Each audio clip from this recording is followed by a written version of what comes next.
This is the original esport racing game. This is iRacing.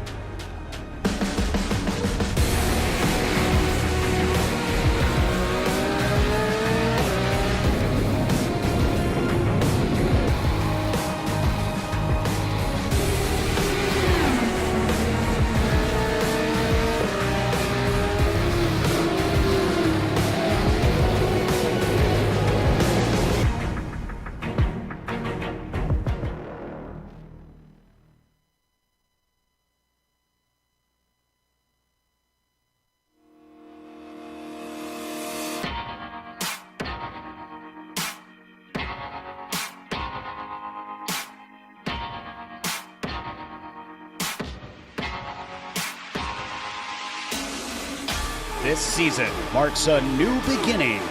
Witness the raw power, iconic sound, and pure speed from the historic Lotus 79. Experience the competition and glory days of early 80s open-wheel action. Watch as drivers wrestle these ground effects cars into submission. Drivers will face off wheel to wheel. For some, it's a chance at redemption. For others, an opportunity to make a statement. All sharing the same goal, to be crowned champion. Who will be victorious tonight? The Lionheart Retro Series presented by Butt Kicker starts now.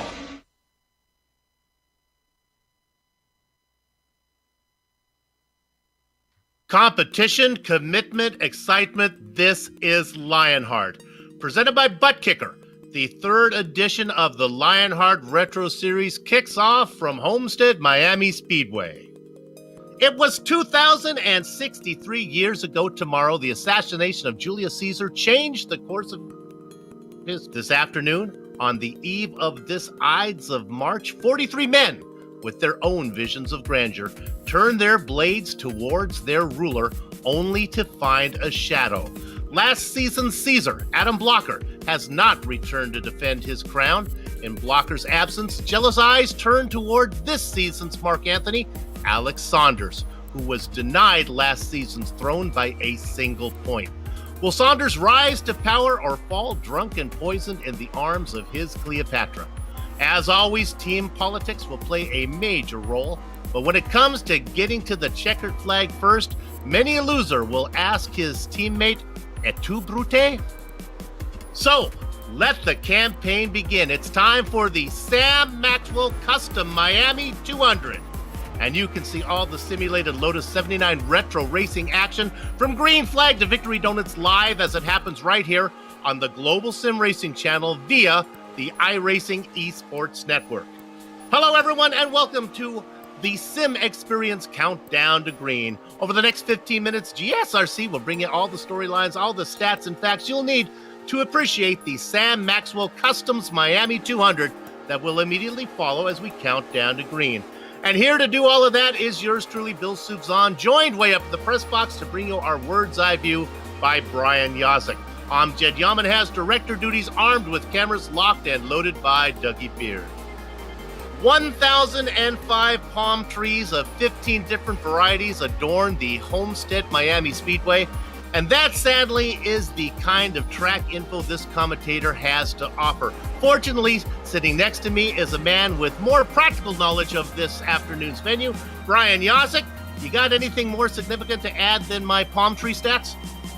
You know, Soup, when I saw you right before green going out there counting the palm trees, I thought that's what you were doing, but I just wasn't 100% sure. But now that I know that's what was going on. This is the Homestead-Miami Speedway. It's seen probably more facelifts than a Hollywood celebrity, just on the fringe edge of their relevancy. Started out life as basically a model to the Indianapolis Motor Speedway, then it got reconfigured into a flatter oval, and then it got reconfigured into this configuration, which the top, it was really kind of one of the first 1.5 ovals to get that progressive banking, as they like to say. So you see there on the track guide right in front of you, 18 to 20 degrees. The very bottom is 18 degrees. The very top is 20. The reason for that is obviously the bottom lane in any kind of racing is the fastest way to go, but the top lane having more banking ideally can provide more speed and more comfort to these drivers here on the show tonight. And I believe we have a lap guide, yes? Yes, we do. So let's go to that. We're going to show you kind of what we're talking about as a quick way to get around here. And so, yeah, take it away.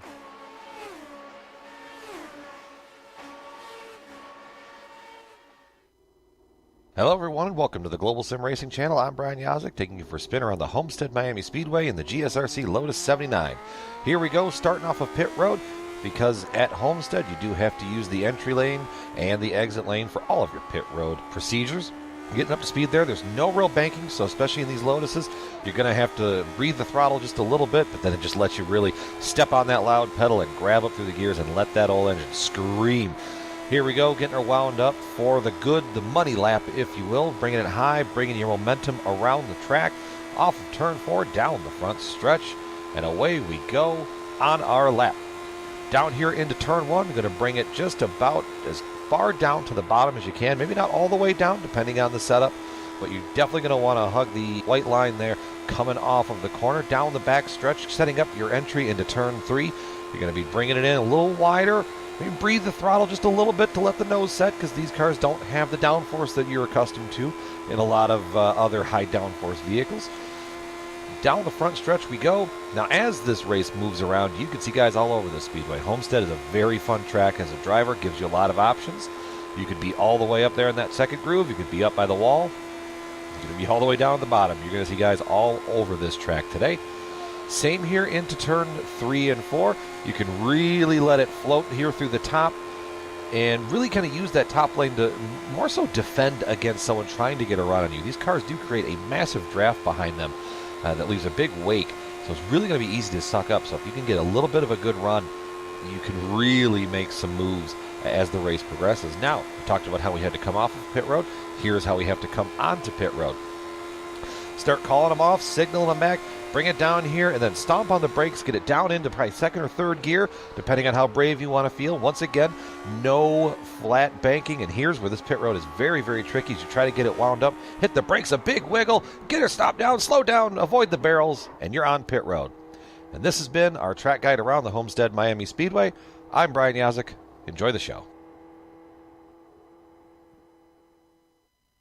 So there you saw my lap earlier. So what you just witnessed was the audio version of a self alley-oop, where I sent it to myself to do the lap guide, and now I'm sending it back to myself here to kind of go into more of the countdown to green. Brought to you by Sim Experience, makers of the AccuForce Pro V2 Complete, the premier professional racing simulation steering wheel system. The key to AccuForce's Pro incredible realism is the groundbreaking direct drive motor control system, providing a driving experience that, when combined with today's best racing simulators like what you're watching right now, is as close to driving the real thing as you're going to get. For more information on the entire Sim Experience ecosystem, including the Sim Vibe software, 3DOF, Stage Series Motion, and GS5 G4 Seat, visit simexperience.com. And hey, guess what, Soup? We got a promo code. What is it? SimXLion gets you 5% off Sim Vibe software. So that would be, we don't have a number 5 driver tonight. That would have been a perfect tie-in, and we don't have a number 5. It would have been, but somebody's going to finish fifth. Hey, Exactly. consider the Firmir Pricks setup racing league for the Lotus 79 on the iRacing service. The Lionheart Retro Series honors the memory of the late Dan Weldon. Now, GSRC is always picking up new viewers, so with those unfamiliar with this series, let's throw it back to Brian. He's going to tell us about the details. Yeah, and here we are. This is the Lotus 79. Season 3 of the Retro Series, round 1 of 18, 2 drops. That's what you get, the teardrops there at the end. It is adjusted fixed setup. It's a very, very group effort to make all the systems go and all the wheels turn in the right direction here. Cash and prizes totaling $7,610. Ooh, baby. And those series details right up there. You see there up in the top corner. Brought to you by Minus 273, the premier name in karting gloves. For more information on Minus 273's full range of gloves and apparel, visit minus273.biz. Hey, we got a promo code here too.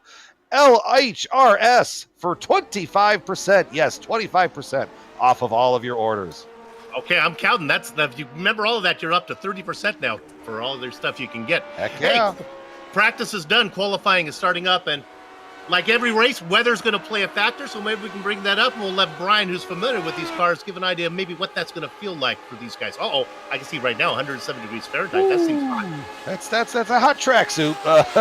Especially with the skinnier front tires on the Lotus 79 versus the massive rear tires, they really don't like that. They don't like to grip, period. Driving these things around a road course is fun. It's kind of like wrestling a bear that's just about as angry with you as it can possibly get. But there you see Ryan Otis. He's got a on screen there. He's got a way around this machine around these tracks with that Lotus 79.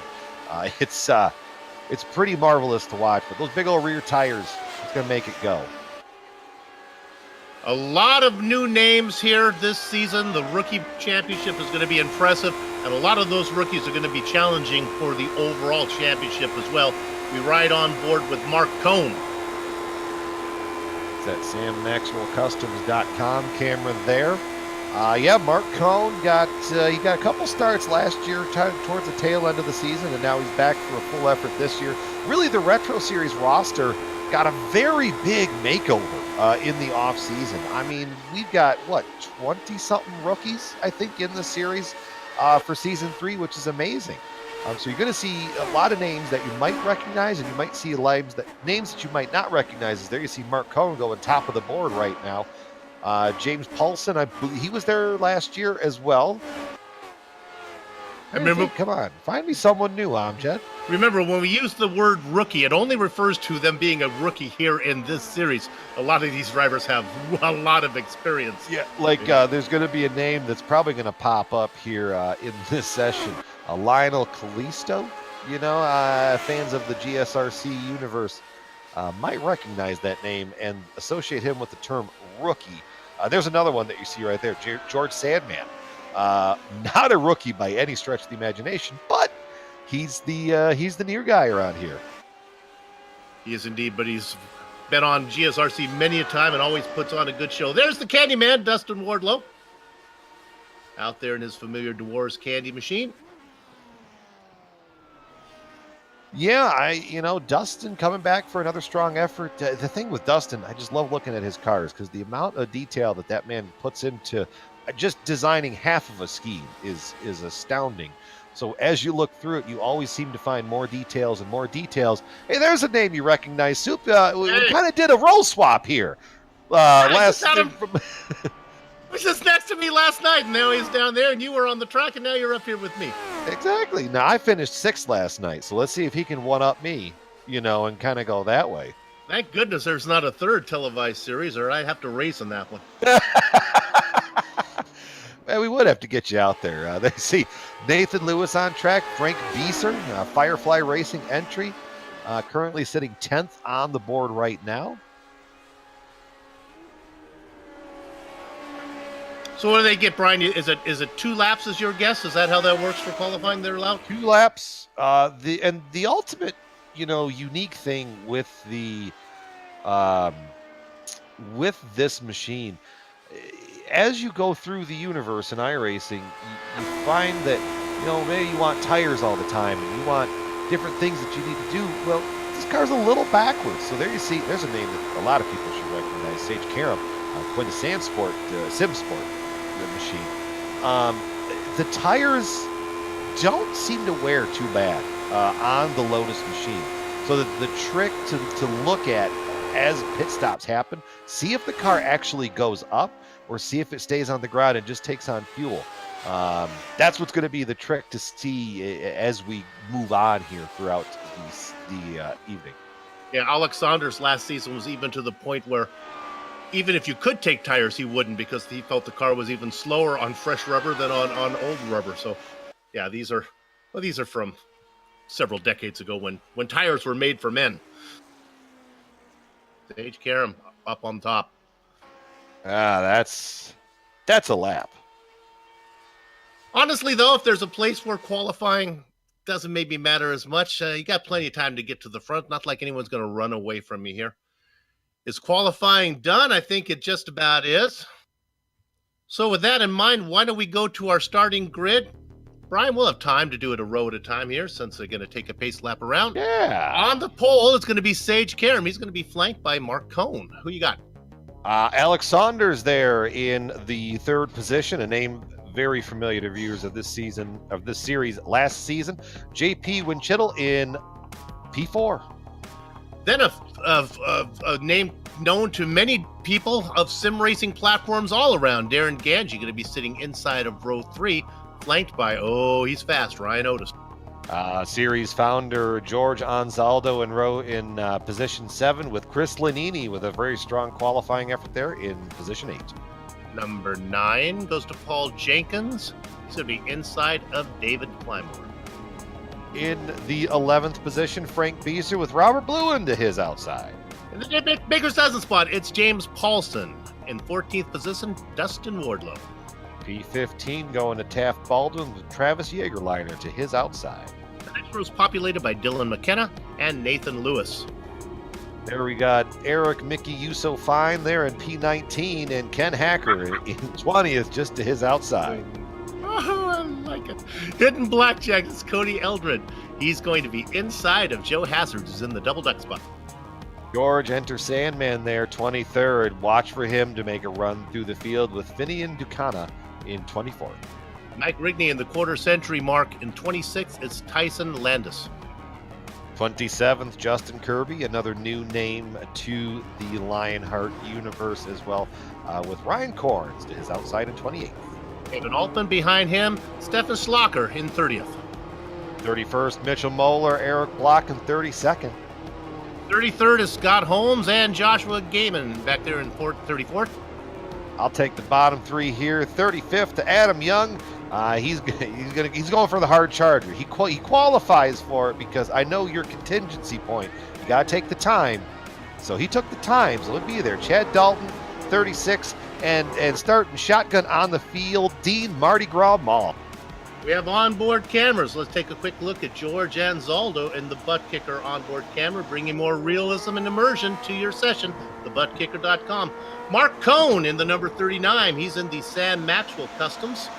Precision and craftsmanship, enduring the highest quality of sim racing wheels and accessories. And then finally, Mike Rigby in the 80th, in the number 80, in the Track Racer, designed high-end gaming accessories for over a decade. All right, we got all the business out of the way. It's time to go racing. And now the fun part. You can hear those engines start to roar. Competition, commitment, excitement. This is Lionheart. Sage Karam leads the Stampede down into the first corner. There you see the field very quickly falling in line. You got 2x2 back there, right around the 8th spot with Chris Lanini. Let's see how that settles out here. He's still going to be on the outside. He's got David Clymer down to the inside. You're going to see that bottom lane potentially go. That's going to be the preferred lane early. What's going to be very interesting to watch is as the sun moves and as the rubber gets laid down is how people are going to move all over this Homestead-Miami Speedway. Look at all those machines thundering down the front stretch with Sage Karam leading lap 1. He gets credit for leading lap 1. We've seen him drive away with it. I don't think that's going to be the case here today, but we'll follow out and see how that goes. Very clean so far. Now, just behind him, you got Mark Cullen up there under attack from JP Winchittle. Winchittle onto the bottom, but here comes Cullen. He's got the run to the top, and more importantly, he's got the draft. Look at that car, machine ahead. Here comes Saunders back to the outside. Bottom line might be the shortest, but the top line might be the fastest. Cohn gets second. Saunders slipping in the line there. Everybody's playing nice with each other so far. You got first battle right there, the Candyman Dustin Wardlow with Robert Bluen to his outside. Dustin trying to sneak away, but he just can't quite get clear just yet. Here comes Bluen with a run back to the outside. You can see them take some different racing lines as they race up front there. Not sure if they're looking for clean air or just whichever works for them. We've talked about the front half of your top 10. Let's talk about your back half. Sixth position is Darren Ganji having a good run. George Anzaldo behind him. Chris Lanini, last two drivers in the top 10. Paul Jenkins and Frank Beezer have an impressive run back in 10th. Beezer just took that 10th position away from David Clymer, who now is going to be looking to battle back and get back in there into the top 10 on the track. While up in front, Karam being under attack from Mark Cohn, and look at this guy trying to sneak in on the top side. When Chittle making a move up there, cannot get it done. They race in order. Sage really took that aggressive line down to the bottom and got a good head of steam because he timed it just right. That kind of stalled the run on Cohn just a little bit, but then allowed JP to catch up on the backside, which is then going to drag Alex Saunders back up into this. So it's racing in these cars around this track. It's like a big accordion or a rubber band. They'll stretch out and then they'll all come right back together. Cohn has been devoted to racing up on the top line. You see him doing it one more time. It's fast, but you leave the door open for somebody to sneak underneath you. And I think Cohn has the right idea. He's trying to work that in now. Better to figure out what's going to work now versus trying to figure it out later on in the race. But he's really up there, and a lot of other guys are kind of up there. So that part of the track is going to rubber in, and more importantly, that part of the track is going to heat up as well. So you could watch as they shift around from the top to the bottom to the bottom to the top and everything in between. So how far are we racing today, and what are the stats? Let's take a look at that right now.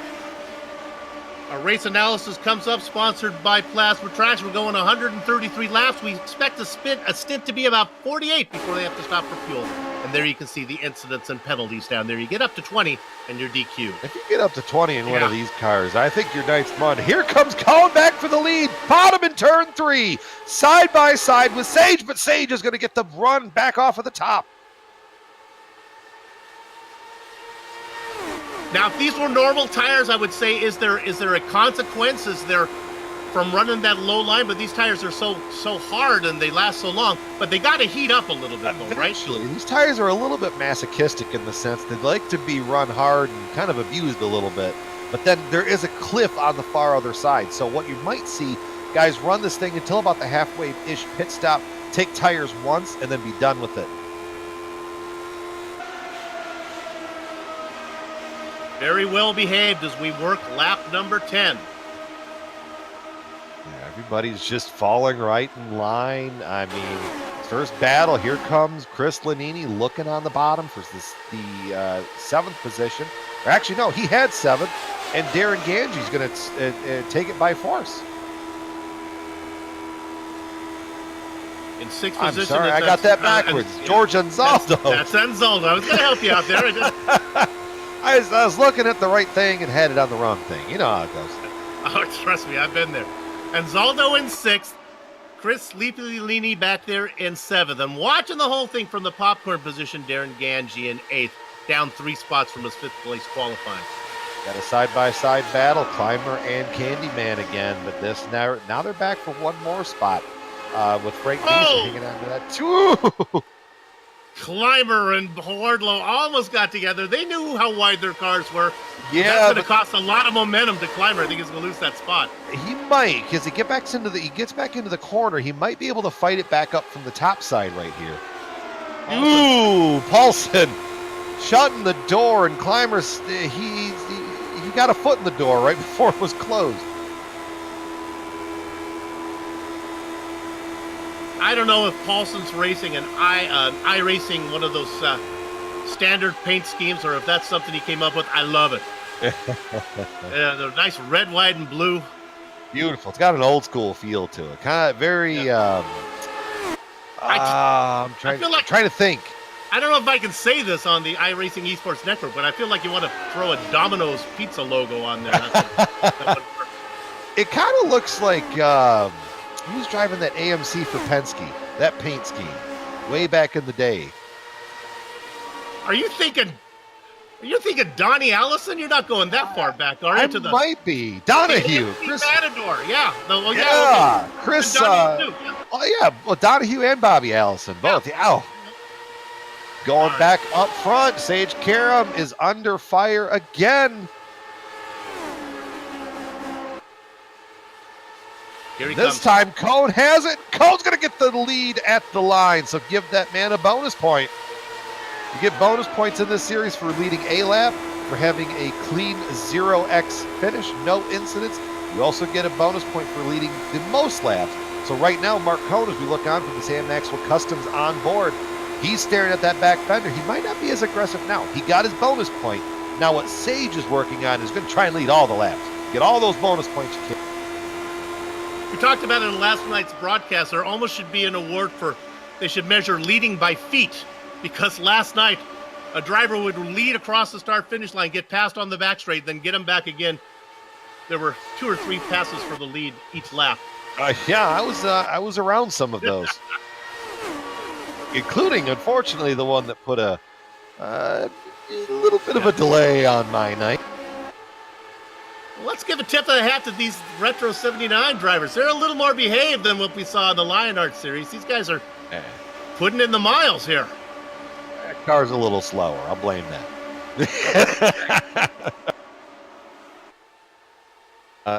There's just everybody's staying really nice in line around the top.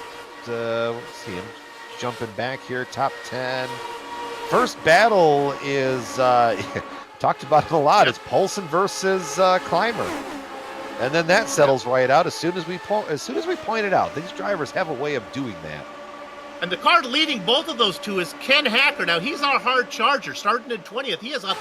Well, would that be 8 spots? I can do the math. That would be. Yeah, he would be the hard charger. I'm trying to look on the other side to see maybe who might be sliding back.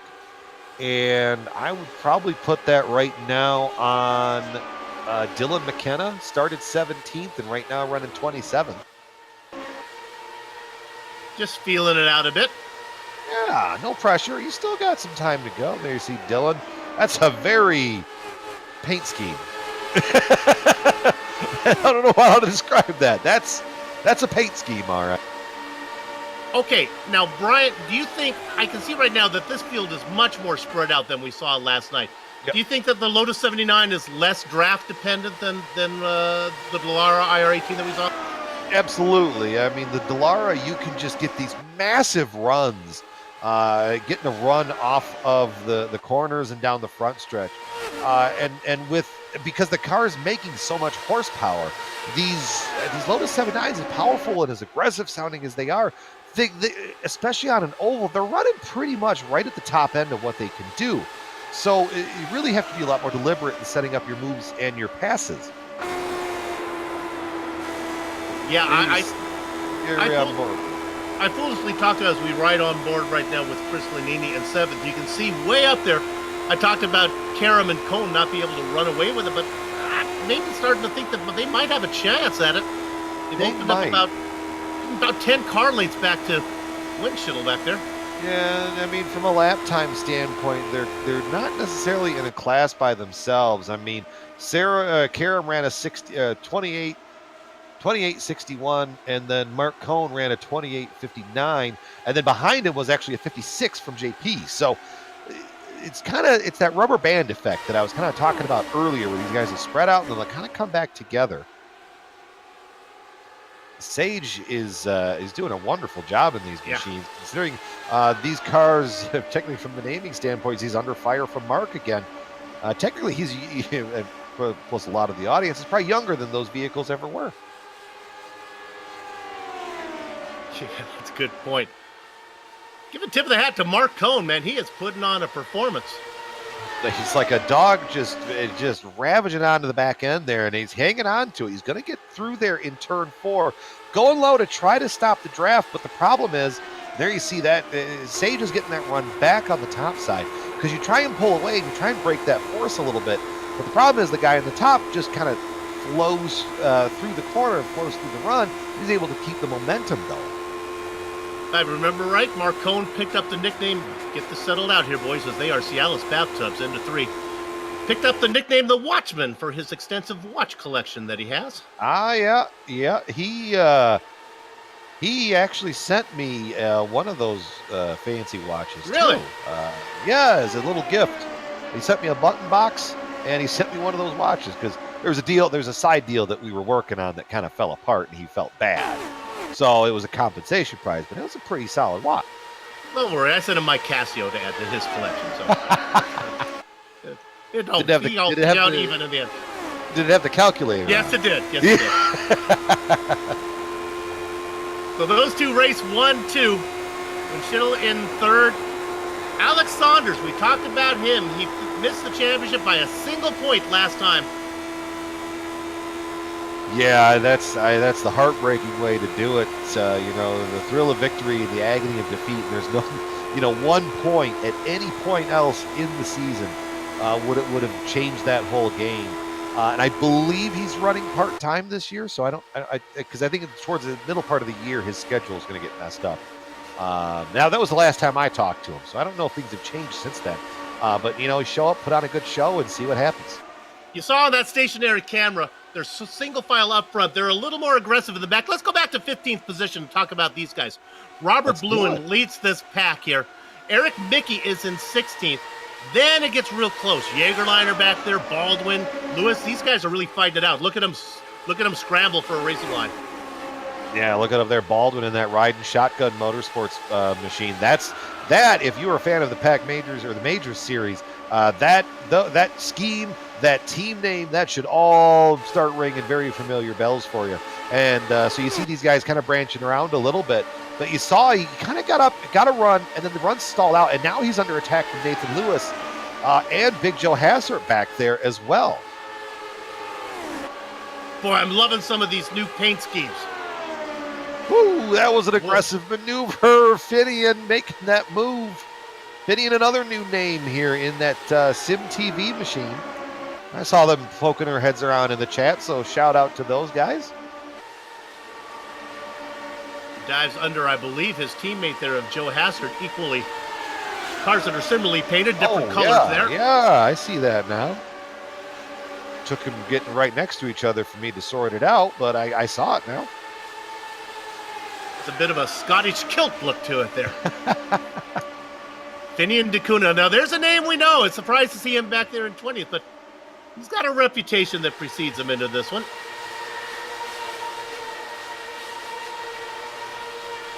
Good racing. Very clean racing so far as I knock on this imitation wood here.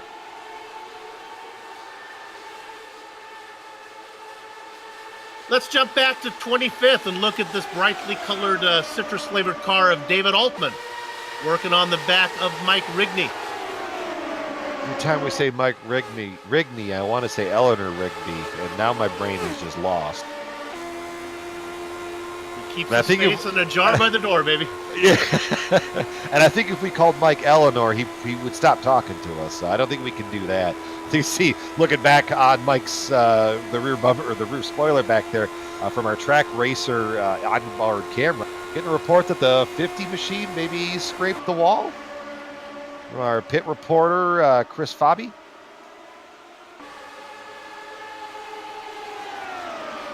Yeah, guys, just following along here. Looks like the 50 of Cody Eldred seems no worse for wear, but he may have almost just done it again. Just kissed the wall going down the back straight, and looks like he may have done it going into the turn there a little bit as well. So something to keep an eye on to see if that maybe affects his handling or setup throughout the remainder of the Cars could take a little bit of abuse, but not a lot. I mean, I wouldn't be trying to scrape it down the wall to try and knock some aerodynamics into it. We've got Chris down at pit lane today, and I think the action's going to pick up for him pretty soon as we're working lap 33. Yeah, we're getting there.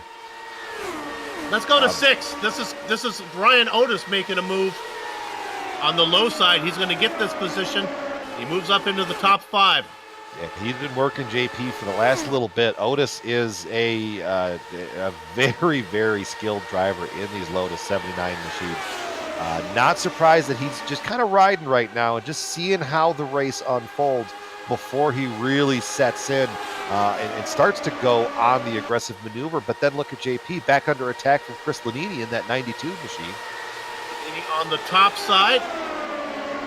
Now, is it an advantage to be behind Otis and get a draft, or you get caught in the wash for Lanini up there, Brian? This car isn't as bad, but it's still not as it can handle a little bit. Sometimes, you get that IndyCar and it's a little bit more aero sensitive than these because these cars are, they got a little bit more ground force than their newer counterparts. So they can handle a little bit. It's still not perfect by any stretch of the imagination. Cone side by side with Karam right now. Karam with the momentum. This is a battle for the lead. They're going to be side by side going into 3. Cone in the blue car. Karam in the, I'm going to trade colors here, white, gray, and orange. How'd I do? It works for me. 2 out of 3? All right. Sage kind of figuring out where that limit is. He's just hanging right on the rear bumper. Not the rear bumper, the right rear tire of Mark, and then he's going to get a run, and then they get back into the corner. It about evens out. So these guys have been running side by side. Who's loving that? That's Alex Saunders back there in that Nighthawk machine. He's just going, come on, guys, keep going side by side. I got all day, because then Saunders is going to bring George Anzaldo, who's up to the 4th position, back up into put it out! Caution is out! It's the 61. Oh, it's Joshua Gaiman. Just, was it ghost contact or no? He just lost it. He just plain lost it. Oh wow! I think Tyson Landis might have got a piece of this going by. Hang on, it was a death wiggle.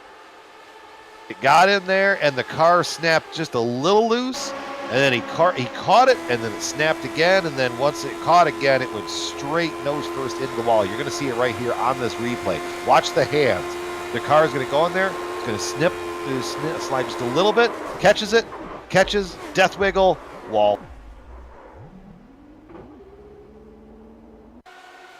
The old phrase is lock it up and crank it left, but boy, you want to catch the thing, don't you? Yeah, it's the racer mentality. You go, I can save it, and then yeah. Ready to go on board with my booth partner here, Adam Young. He had a good view of it. He was late to the scene. It's good being late to the scene. At least he didn't arrive at the scene of the crash. Yeah. The riding shotgun gets through cleanly. Back live, here we go for pit stops. Looks like it's about to be a feast down pit road as everybody pits except for Chris Lanini. Chris will be in. He's sleepy. Talking about Chris, let's go down to Chris and our pit reporter. They're coming in. Sage Karam out in front. Let's see if he gets out front when it's time to leave. Well, and this is what I was talking about earlier. Watch the cars. If the jack goes up, they're changing tires. If they just stay in spot like Sage, right now looks like he's going to take tires. Mark Cohn, notice that car did not take tires. Saunders is staying on the ground. Now you're going to see that's going to cost, because here goes Cohn. There goes Saunders. Oh, no, Sage. That could be part of it, too. Karam stalled it, apparently. Because these cars now, the iRacing in the season 2 2019 build gave the ability, if you really want the full experience, the car could stall on you in the pits. So if you don't get the gearing right, if you don't bring the revs up and drop the clutch just right, it will it'll stall. I like it. And here we are. You could hear it as you could listen to it right there. All right, we talked about. Go ahead. And from the driver's standpoint, it's so infuriating because you go, "Oh, I want this to be really cool," and then you look, then that happens. You're like, "I don't want this anymore." Talked about bonus points. Chris Lanini picks up a bonus point for leading the lap as he stayed out. Yeah, and brought Adam Young back with him as well. He and Adam Young both stayed out. Going to be a steep price to pay for Lanini, though, as he will be at the back of the pack. I wouldn't want to be back there. Lights are out on the pace car. You got, front of the top end of the order's changed just a little bit. We got Mark Cohn out front, Alexander second, George Anzaldo third, JP Winchittle in fourth. Fifth is Ryan Otis. As they work down the back straight, I'll get this plug in real quick. Remember, we want to talk a little bit about Sam Maxwell Customs. For nearly a decade, Sam Maxwell Customs have taken pride in customizing racing wheels for sims and racing enthusiasts. Each order is built with precision and craftsmanship, ensuring the highest quality in sim racing wheels and accessories. The steering wheel is the primary interface for for the drivers in the sim racing environment. You wouldn't want the best, would you? Well, if you do, you want to go to Custom Sim Racing. Get yours today. SamMaxwellCustoms.com. Got that plug in just in time. Gather up the chicken steak, covering on the cows. We're going racing again, and it is Mark Cohn leading them down into the first corner. Alex Saunders behind him. He got a great restart. Saunders trying to play catch-up, but now Saunders are going to be under fire from George Anzaldo. Because now here comes Saunders. Got a good run and trying to take it up to the top side. Saunders might be thinking, I got the pace. We got Sage Karen buried back there behind a few cars. Maybe I can get out front here and see if I can leave that real-world IndyCar driver behind. They go too wide down into one. Sometimes you just got to get out there and strut your stuff. He's going to hang into the side of Mark Cohn, side by side for the lead off of turn 2 down the backstretch. Running by all the palm trees right now. Give that advantage to Alex Saunders. Side by side is not going to allow them to pull away. Back for 5th position. It is Winchell and Karam in a battle as well. They're going nowhere. Karam going to be trying to get back into it after that disastrous pit stop, in all honesty. Slides back up the track, and now JP is going to try and get back to the run to the inside, but he's just going to dive right back in. Look who's going for the lead. It's George Anzaldo. Took it in deep into corner number 4. Not sure if he's going to have the momentum to lead at the finish line, and he does not. It is Alex Saunders. Look at the run now back there for Mark Cohn. Nowhere to put the cars. He takes it high, wide, and handsome. Mark Cohn run here out of 2, though. Yeah, he got that run out of 4, though, and it was like a dog chasing a car. Once he got there, he didn't quite know what to do with it. They come up there. It is too wide. Cohn thinking about maybe making a 3 wide, but it's way too early to be doing that. The always formidable Ryan Otis watching on from 4th position. It's about a half a second back to Karam now in 5th.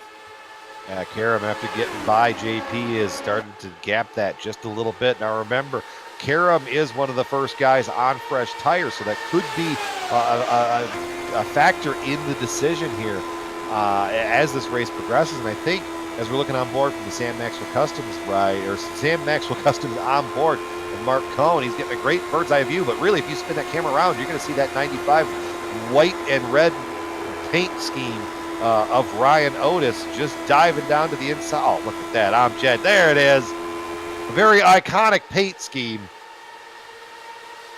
in the racing world that Otis is using there. Makes you want to light one up if you were so inclined.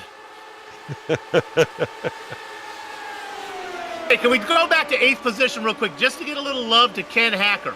Up 12 spots racing back. Oh, my goodness. And that was JP Winchell, boy. He almost got in the wall ahead of Dustin Wardlow. These guys battled for 7th position. And then Winchell, Wardlow, and Hacker. Yeah, Hacker getting a good run to the bottom there, trying to take advantage of Wardlow staying in behind JP. Everybody just kind of filters out. The good lane there is running it up to the top there off of turn 4. Here comes Wardlow side by side going into the corner. He should clear it. Oh, put it out again. Oh, it's on the front stretch. Big one. I think it starts with Dean Mole.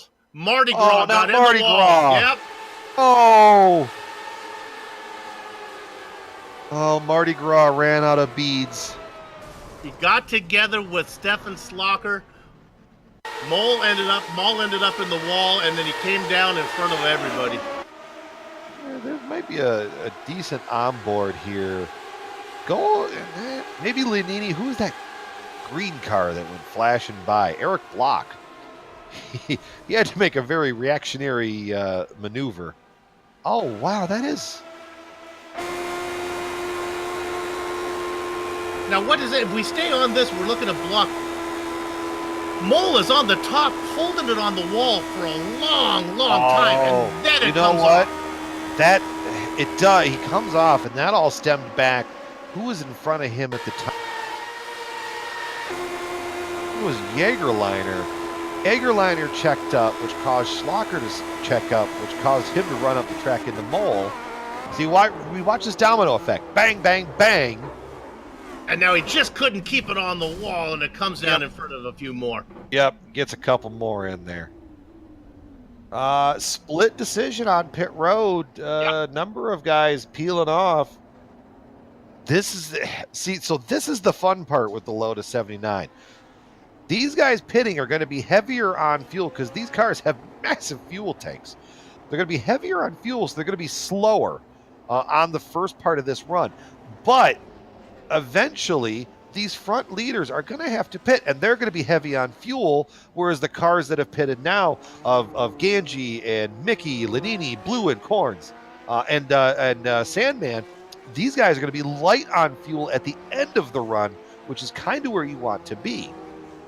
Or the other flip side to it, these guys might be trying to hit a window right here. Pit stop. Everything go cleanly down there, Chris. You were in pit lane and it looked pretty good for those guys. Oops, we've lost our pit reporter.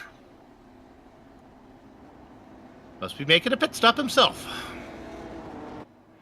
Well, so when that goes on, let's talk about what we have up front. We got Saunders and Alzondo and Cone, Otis. Karam, boy, Karam was about 7th, I think, when we started last time. He was only able to pick up a couple spots. Yeah, didn't get too much. He got forward enough. He got his way through there. So what we're going to do right now is take a short break, but we'll be back before we go green.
The SimPit is an entertainment channel dedicated to the world of simulated motorsports. The SimPit is a leader in providing the sim racing community with news, reviews, interviews, DIY pieces, and instructional videos to make sim racing a better experience for all.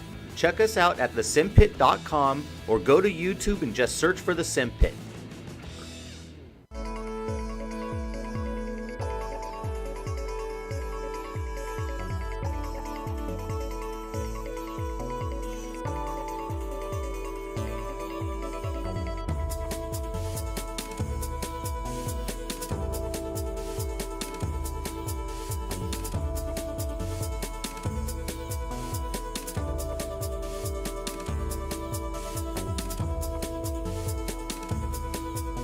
Welcome back to the Global SimRacing Channel's coverage here on the iRacing Esports Network of the Lionheart Retro Series, the opening round here from Homestead-Miami Speedway. We're going green, working lap number 54. It is Alex Saunders, your leader.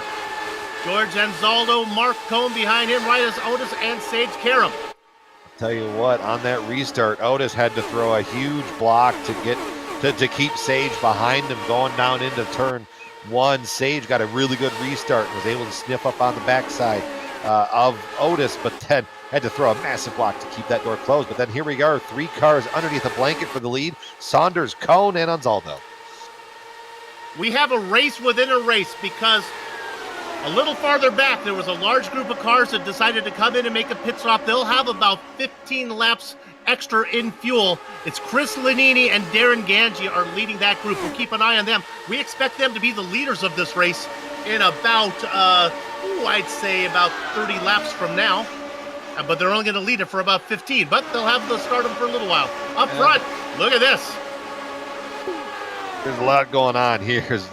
They've got different ways that they're planning out their race. These guys up front, all they know is they see on the relatives or whatever screen that they're looking on, they're watching their car numbers jump between 1, 2, and 3, and they all want to be number 1. No one wants to be 2 and 3. The names up front have all been pretty much the same. Saunders, Cohn, and Zaldo. These guys have been up inside the top 10 the whole time. Otis. Yeah. Okay. Karen had his issue on pit lane, fell back a little bit. He's up here. Wardlow now making his presence. Yeah, Wardlow's following up the track with Sage Karam, bringing both of them into the equation. Seems like JP Winchittle doesn't seem to really get going. Once he gets rolling, he's fine. But that first couple laps off of a restart, that machine struggles just a little bit. 2 by 2 up front. Couple other names I just want to mention. In 9th position, Paul Jenkins making a good run, and Taft Baldwin up from 15th into 10th.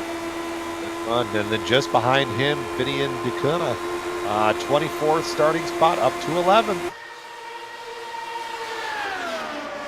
Be interesting to see if these guys can get up there, the names we just mentioned. They can get up and race with the leaders if they have the pace to stay with them. Yeah, and very aggressive, almost like a side draft maneuver that Saunders pulled on Cohn coming back up. That stalled Cohn's run big time, and what that did, that let George Ansaldo get a massive run, and George getting right to the lead, not quite clear enough. Here comes Saunders back to the outside. They're going to be dead even coming in.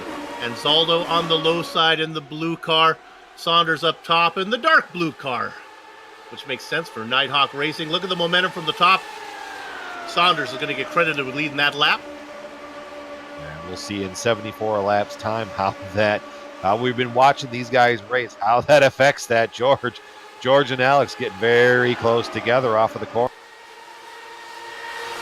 Once again, there's a good run from Mark Cohn, but again, he will not go 3 wide. He checks up a little bit. All right, we mentioned this earlier. If we want to jump back, the back there for the P9 spot was starting to heat up pretty good. They got 3 wide coming off the corner with Big Joe on the bottom, JP in the middle, and James Paulson right looking back. Finian riding that top lane, dusting that off. We almost call it, the NASCAR side, I think we call that the Kyle Larson groove, about 2 inches off of the fence. Look at that run, sweeping down onto his teammate. As exciting as the action is up front, it is really exciting back here. And my gut tells me that there's going to be a problem. That's where it is. Whoa! A little rhinoplasty practiced by Finian Dacuna. There's he chops the nose off of Joe Hassard going from low to high. Woo. Yeah, that wasn't... that one might cause some friction in the team huddle next week. They get it settled down a little bit forward, but for about a lap and a half, it was Katie Barbador. Oh, big problems into turn 3. Big wreck at about that spot. There's 4 cars collected into it. Put it out. Dalton, I think, is involved in this. No, I think it's Dylan McKenna. Cody Eldred. I just caught us. I was just about to start talking about these guys, and then they all piled into each other. That's Justin Kirby on the top side that's got his nose in there into the back of it. Looks like it's like a bump draft that went wrong, but yeah, he's got his nose cone into the left rear of Eldred, and that turned him around. It happened so fast. That got JP, that got McKenna. Got a few, a couple guys, everybody getting woed down in time too. Now this is going to be interesting. Chris down in pit lane, I'm not sure who's going to come down this time. They were just in there, and then there were the guys who topped off. I think you might see some guys topping off. Yep. It's looking like from what I can see immediately, but Chris has got the better eye on. Well, definitely you're seeing some of the drivers involved in the incident hitting pit road immediately, and it's definitely going to be a strategy play here as well with that caution. Following up the last one so quickly, you had your guys that stayed out last time. This could be their opportunity to sit in the catbird seat as you have your front runners that may be thinking this may be the time to make a move. Well, Brian, here you go. And you're no stranger to alternate pit strategy, but the guys up in front have a 24-lap stint. I mean, that's well into it. Yeah. Yes, these guys are going to be well at the back, but they're going to have a long run without having to deal with the fast. Yeah, correct. And the other part, like I said, we're guys like Chris Lanini, Darren Ganji, George Sandman. What these guys are banking on is they're going to try and run those last, the 15 or so laps that they have, or the 11 or 12 laps that they have as an advantage. They are going to be absolutely flying. The Lotus 79 with low fuel is a monster to drive. It can rip off some amazing lap times. It could even run faster by itself than it can with two cars with full fuel drafting each other. So what these guys are banking on is that 10 laps that they're going to be on their own, they're going to try and make up all of that gap, and then once it cycles back around, they should have gained spots without really even having to battle or lift a finger. Now, I don't know if I have permission to go there. Is Adam Young, was he just mentioning that he's under yellow and he was willing to talk to us during a yellow flag? Is he still racing? Oh, he's done. Okay. Let's bring in Adam and let's talk to him. Oh, Adam and Young. Stefan. Oh, Stefan, too. They're all here. Not a good representation of GSRC's driving ability. Okay, Adam. Don't worry. I'll carry the flag. Don't worry. We can put it on my broad shoulders from last night. Real quickly, Stefan, were you caught up in that big one? Yeah, I was in the last caution. A bit disappointed there. I don't know what Travis ahead was doing. Suddenly, all of a sudden, in the middle of the turn, lifted or the brake. I had to slam the brake to avoid him, and then Dean climbed my car. Really disappointed because, this GSRC car just perfect. Bit understeer in the turns, but I made it work. And yeah, I was better on fuel and tires than everyone around me, and I was betting on that. Just that my debut in this series ended like that. Yeah, well. Learning curve, baby. You got to pay your dues. Hey, Adam, Brian and I were talking about a little different animal than what we saw last night in the Dallara IR18. These cars don't pull up and draft as well as the Dallaras do. No, they don't. It's almost the reverse. I mean, the IR18, it got tight as the run went along, where this car loosens up and comes alive as the car runs along. I mean, I was talking with Taft a few minutes ago, sitting up there running P8 right now. He's really happy with how things are going, but I'm not happy with how things are going on my end. I mean, I'm just glad, I don't know if you guys caught it, but I ended up hitting Chris on pit road there, and I'm just glad his car is still straight. Mine, however, even though it was really light contact, is not. I'm done for the night. GSRC. Yeah, that's why the commentators should not race. It's embarrassing. All right. All right, boys. Good luck down the road. Yeah, appreciate you guys, and hey, good luck the rest of the way for you guys, too. All righty. I don't know how high I'll finish, but I know I will finish. I can say that much. So, the commentators. Adam Young, Stefan Slocker. I'll be working with Stefan in a few days here as we're covering the batteries not included. We'll be covering another open wheel event. It'll be the Williams. Oh boy, that's fun. All right, they're coming around. Time to go green. About a 25 lap difference between these cars and the cars that topped off.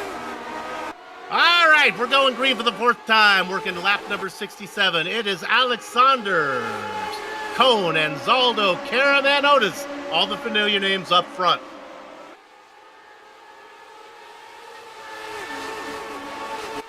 There are, all you little guys in Soup's clipboard army, mark this down. These are the drivers that are on the second strategy. Chris Lanini, Landis, Ganji, and George Sandman.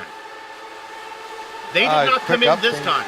Go ahead. No, very, very quick update. Just heard over the race control side of things, the 43 machine of Kirby is going to have to be serving a drive-through penalty for avoidable contact on that previous caution. Oh, that's too bad. Justin Kirby's sitting right now racing in 25th and was the leaders of all the cars that topped off. So I was going to mention Kirby as a guy to watch. Eldred Bluin also in that mix as well. Eric Mickey. These are all names that I think you're going to see eventually at the top of the charts, but only for a brief time. It's that gamble. I mean, the way that you got to play it out. I mean, right now, Chris Lanini is 4.5 seconds back off of the lead. I guarantee once this all cycles up, he's in P19. He'll probably sniff it around the top 10 once it's all said and done. But remember, those guys that pitted about, it's going to be 20 laps ago now versus the guys that pitted 31 laps ago. The guys that pitted 31 laps ago are potentially staring at 2 more stops, whereas the guys that pitted previously are only staring down 1 more stop. So if this race runs long enough, I think, guys like Lanini and Ganji are going to be in the power position. Tell you what, though, these guys up front, they're not thinking about that right now. Tip of the hat to Justin Kirby, who served his penalty without incident. Back out, lost a lap. Boy, look, we right on board up front. The car down low, that's Mark Cohn, the watchman. Alex Saunders up top, the Nighthawk driver. Watching from the popcorn position, George Anzalda, and boy, he's got a front row seat. Gonna get a stiff neck. You're too close to the screen, George. Back up a bit. No, George, I thought he was gonna go through the middle.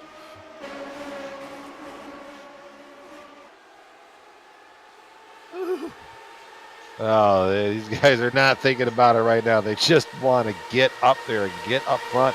Look at that battle back there for the 4th position. Sage Karam in control of it. Ryan Otis keeping the challenge there. Keep an eye, though, on the Candyman making a run from the top side. Just sneak. Oh, Sage had a moment. Then, and poor Dustin got stuck behind him and had to lift to back out of it. It's a big run for Otis, who's now going to go from 6th to 4th. I don't think they touched, but Karam really had to get out of the throttle. Pedal that one. Yeah. Which in these cars is just devastating because, like I said, on these ovals, they're running towards the top end of what they can do. So any blip of the throttle is kind of like in plate racing that you see in the Monster Energy Cup Series. You break that throttle and you just lose all of your momentum. I can hear the Hacker family yelling at me right now. Soup, how about a little love for Ken? Up into 5th, baby. I see ya. He's just riding right now. That's a charge right there from Ken Hacker.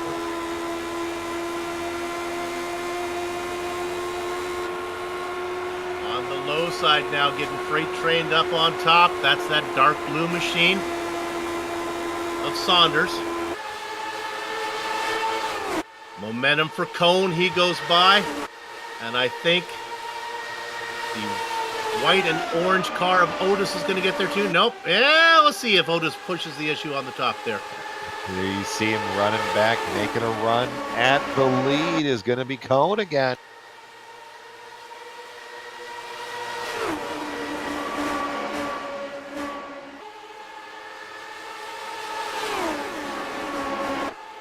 Hacker in 5th.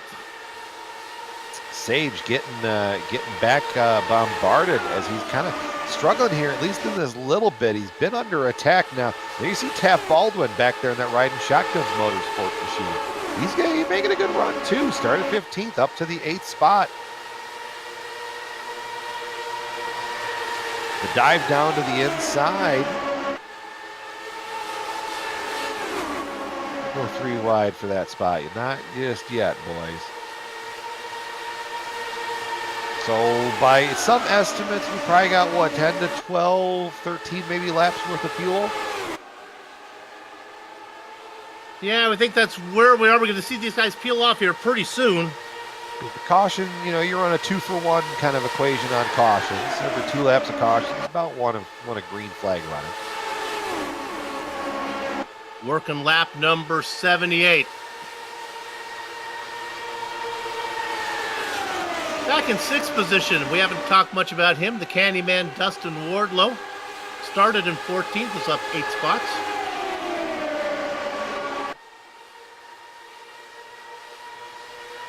See him working on the outside there. Car on the low side, Ken Hacker. Side by side off of turn 2, just baffling. This is great to watch. I'm glad I'm watching this from up here, not in the car for this one.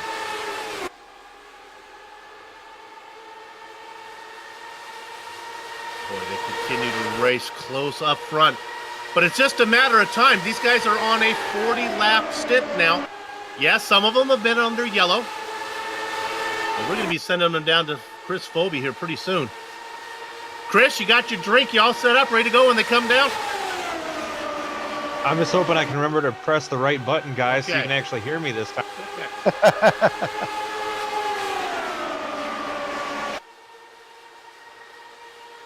Give Alexander credit for leading that lap. So who do we expect to inherit the lead? Well, I think it's going to be Darren Ganji. Can we check back in on him? Racing in 22nd position. No, it's going to be Chris Lanini. Chris Lanini in the 18th Oh. spot of those drivers that pitted. They are the furthest up. Now I'm looking at the laps to go. We got 53 laps to go here. If they can go roughly 50 on fuel, the fuel strategy isn't going to work out the way I thought. There's going to be a flip side to that. These guys that are running up front right now are going to have to take pretty much a full tank of fuel. Whereas you guys, oh, never mind, put it out, caution. See, as soon as I start talking about this, it's the 46 to 28. Oh, and poor George Sandman gets a piece of this one as he goes by. It starts with a claimer. Oh, right into the fence, and then, ay. We're really close to Mike Rigney. They got loose. Not sure if they made contact. He goes in, and poor George Sandman collects him going by.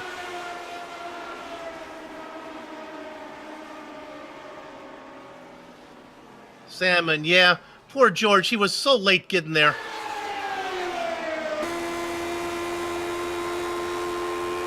I don't think he was the only guy to get a piece of this. Vision time here on pit road. There's Sandman gets it. And also, Ryan Corns gets it as well. He was so late down there. All right. What's going on pit lane? Uh-oh. Chris, here they come. And it looks like it's going to be, as our leader involved, it's going to be Saunders. Cone stays out. Yeah, there's going to be some things at play here, but what do you see down there, Chris? Well, guys, it's getting very busy down here as most of the field pulling down onto pit lane. Looks like we had a couple people staying on track. Right now, it's looking like just standard stops, probably putting some tires on and getting them full of fuel and ready to go to the end of this race. Brian, I haven't done the math, but I got to figure, they're thinking with 50 to go that they can get to the end from here. That's why everybody has to come in, I guess. I think they're done. Like I said, these guys are going to be full of fuel to make it to the end. I mean, what did we say in the first part of the show here? About 49, 48 laps? Yeah, I believe, honestly, when they gave it to me, it said, I think 46 to 48. Amjad, are we able to bring up the race analysis again and get the official numbers that they gave me? There we go. All right. Yeah, now 48. All right. Now, honestly, when they gave it to me, it was 46 to 48. So that's the long end of their estimation.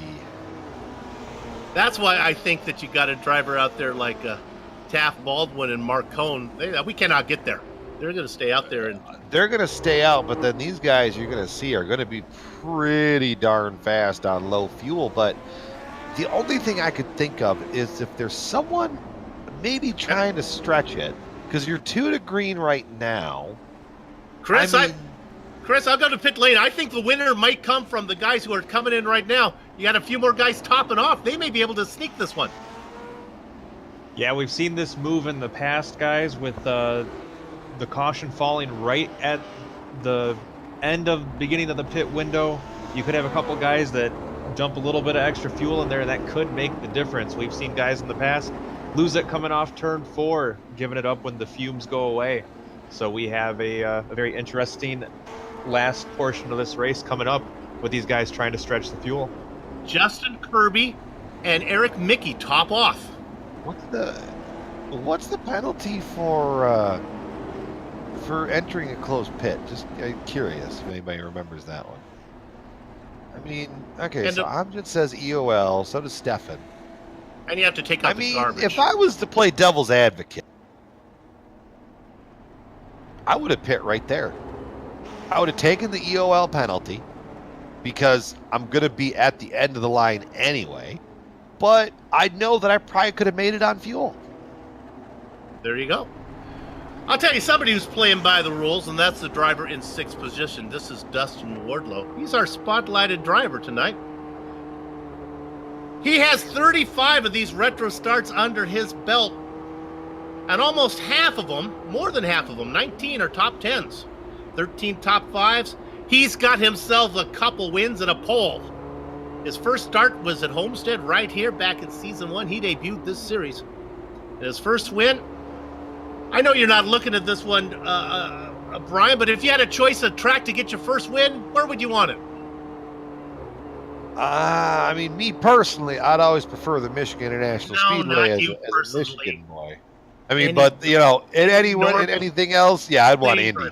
Indy, that's where he got his first win. Okay. That's a great way to do it. You are so unique. You know, you just can't play by the rules of every. You always have to be contrary to what the script says. I know. Well, you know, that's what I get for closing that away and not paying attention to it. Richie Hearn back to work with him again. He knows what I'm talking about. All right. Best of luck to Jason Galvin putting up with you for the rest of the season. We'll be fine. Okay. Pace car is in. Once again, she bangs it off the wall like she does here every time.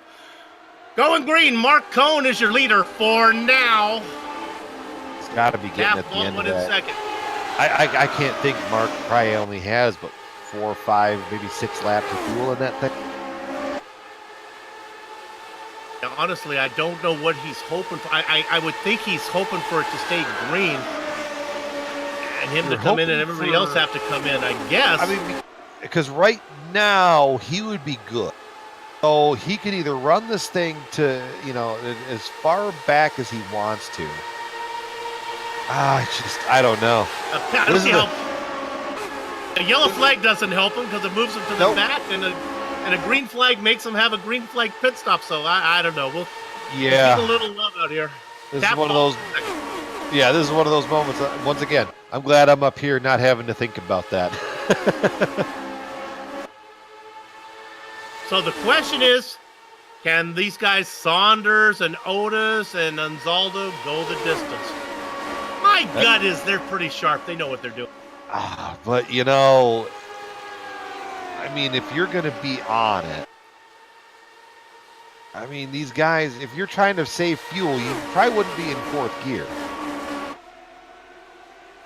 I mean, it's really a very close, like a 1-to-1 gear ratio. So 5th over 4th doesn't save you a lot. Here comes Taft Baldwin with a great run off of turn 4. Side by side with Mark going into turn 1. He did not get credit for leading that lap. It is still Cone. Won't be long till the watchman comes in. Yeah, it's got to be soon. I mean, he's pushing 51 laps since he last pitted.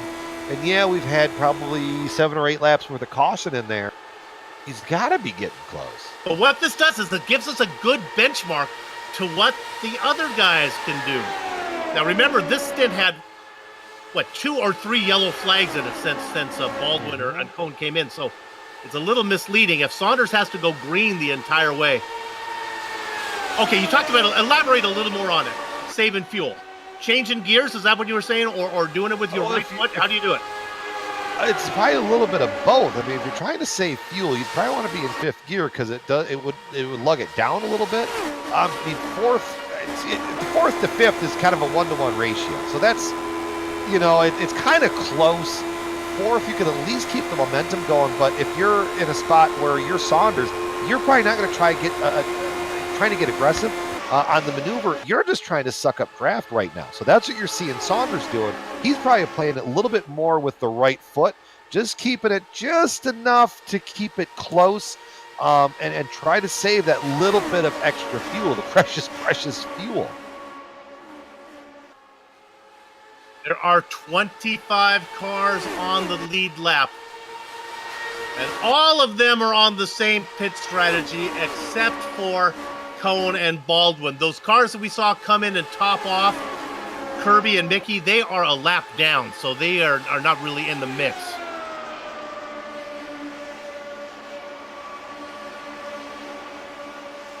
It's just more ripples and more ripples in this race than a bag of chips right now. Oh, that's good. I've been working on some of these. Well, they all can't be wrong. Alex Saunders, they all know what's going on. But again, going around one more time is Cone. Baldwin really trying his best to give me a lap to lead here. Come on.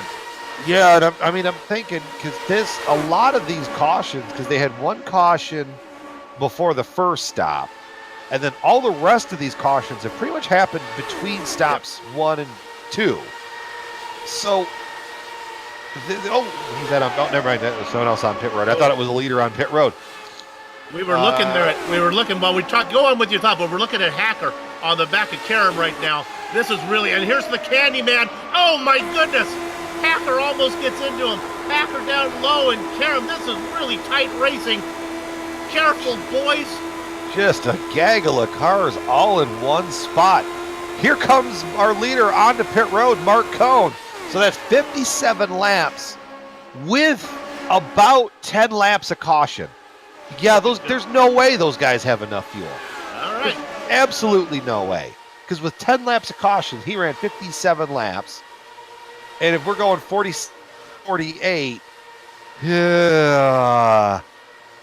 If you're a riding shotgun fan, that team gets credit with leading a lap. Taft Baldwin, baby. That tank about as empty as a syrup bottle after a pancake social. He's bringing it in right now. So now that's going to cycle the lead back over to Alex Saunders, Ryan Otis, the names that we've been calling out the entire run. Mark Cone just leaving his pit box right now, 7-second pit stop. So he probably went a little bit full on fuel, actually, by that time. Because I don't think you needed a full tank from where you're at. Look at that camera shot there. You can see the front four all well behaved. And then you can see the nonsense starting back there with Hacker and Karam and Wardlow and DeCuna's in the mix. Oh, no. Commentators curse Taft Baldwin busted for speeding on pit road.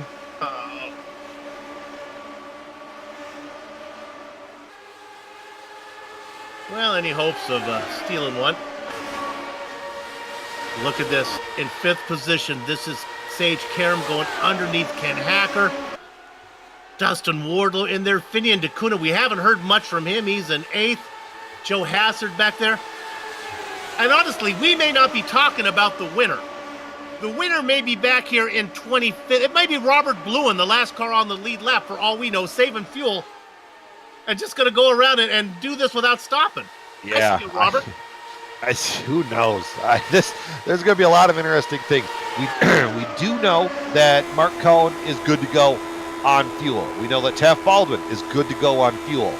Of the 28 cars still rolling around the track, those are the only 2 cars that we know that can make it on fuel at the current split second. George Sandman deciding to come in, racing. He was he on the lead lap? He was indeed. Jumping back over to my thought. Remember I was talking about if you didn't have to take a full set of fuel, the less fuel that you could have in this car, the better. Mark Cone is running faster lap times than our leaders by about 10th and a half each lap. Just to prove that point home. And that's something that could pay off later for him if indeed everybody else has to make a pit stop because pretty quick. Yeah, you got that rocket ship hooked up just right. So now we just got to see how this one unfolds. God, look at that up front. So Cone, who is a lap down, you may be saying he made what my dad used to say, the early peel, late reveal. He peels off early. He's a lap down. You forget about him, but he's running fast laps when all these other guys have to come in, and we think they do. It may be Yeah. Mark Cohn at the front, especially since Taft Baldwin had that speeding penalty. He's out of the mix. Cohn has this to himself. Potentially, but here's the thing that I want to talk about, though. Cohn is on such a it's a bold strategy because if a caution comes out, his race is over. Yep. You're not coming back up. I mean, look at Nathan Lewis in P2, started 18th. Exactly. We mentioned him on the start. We mentioned him another time. He has slowly worked his way up there. The New York-based driver running second right now, and he's getting up into a mix with it with Saunders. Oh, I feel bad that he's stuck in there. I try to make a point of looking for drivers who are comers. He got in there. Nice going from him. A rookie. And technically, he's the hard charger from 18th to second right now. Right on the back of the Nighthawk driver, Alex Saunders. Those two dark Here cars. comes Otis. Otis driving it to the bottom. He's going to try and get a 2-for-1 combo. 3 wide in turn 4. Otis on the bottom. Saunders in the middle. And Lewis up top. Lewis with the momentum gets credit with leading the lap, but he cannot get it down. He's stuck up there. The butt kicker car of Otis was having a good run, but is now the car in the middle. It's Alex Saunders. Look at the run here again from Lewis, but he has nowhere to go. Here comes Hacker down below.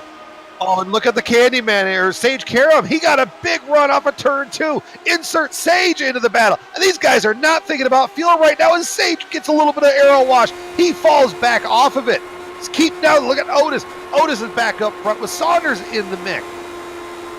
Oh my goodness, they're dancing the tango in a China shop right now, but so far the porcelain remains on the shelves. Ryan Otis, Alex Saunders, Nathan Lewis. 1, 2, 3. Oh, really high up in the wall. That is Dustin Wardlow, the Candyman. He's got it. He saves it. The profile driver keeps it going. Oh, my goodness. Oh, that could have been a disaster had that car bucked into the wall. Did he get pushed up there? We don't know, but once he got into the wall, he did a good job of keeping it going straight. It just didn't go. Kind of flew in there. All right. So a bittersweet moment for the Candyman. A good save, but it cost him a lot of positions. Ryan Otis, your leader right now. Oh my goodness, up front, it is intense. Just, what's that, 10 cars under a blanket right now going for the lead? And look at the back of that pack. I just want to point out that black and white machine. Chris Lanini, he was on that alternative strategy. He went from the front to the back, and now he's clinging on to the back end of the top 10 with Joe Hassert right in front of him and Paul Jenkins up there as well. Sleepy back there in 10th. The alarm has gone off, and he is wide awake now. It's a thrilling racing that we're seeing right now at the Homestead Speedway here in the Retro Series. 10-car battle up front. And the guy who probably hates what he's seeing is Cohn, who's hoping this thing goes green. He does not want these guys to get together. No, we're not even going to say that word. We're not going to say, oh no, Soup, what did you do? Wasn't me.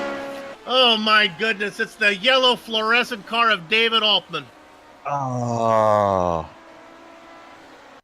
Turns around and catches, just clips Mike Rigney. There's Rigney, and Cohn just clips him going by. Was Rigney trying to pit and then just missed it? Because he was backwards in a very odd spot. Was it Rigney or was it Altman? Altman around. Here he goes. Okay. Both those drivers were on the lead lap.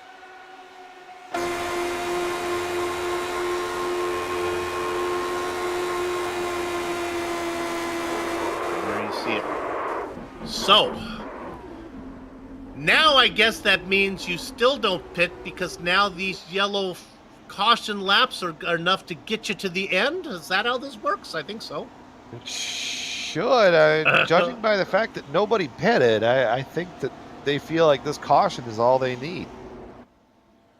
Well, let me tell you something. One of my favorite songs is Radar Love, and the opening line is, been driving all night, hands wet on the wheel. They obviously did not know about minus 273. Their industry-leading gloves are super lightweight and durable, made of breathable polyester spandex. Whether you're a kart or sim racer, minus 273 gives you control to reach victory lane. For more information on minus 273, and if they would like to contact me and tell them the significance of minus 273, I'd like to know. Here's how you get in touch with them. Give them a shout out at, where would it be? It would be minus 273.biz, B-I-Z. Hey, you want to find out about their apparel. That's some good stuff. Don't forget also to use their promo code. Everybody has a promo code, LHRS, to get 25% off your order. That's a great way to do it.